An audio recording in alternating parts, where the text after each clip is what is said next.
Hi everyone, in front of me I've got HMD Pulse Plus, and let me share with you how to change video resolution on this device. So let's begin with opening the camera app.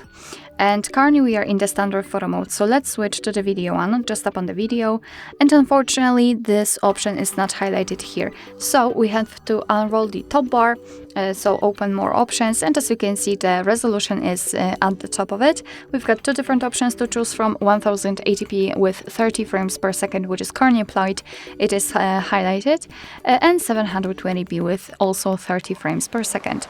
So all you have to do is to tap on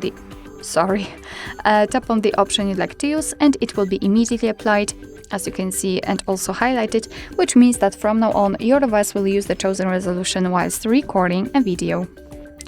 Alright, so that will be all. Thank you so much for watching. I hope that this video was helpful, and if it was, please hit the subscribe button and leave the thumbs up.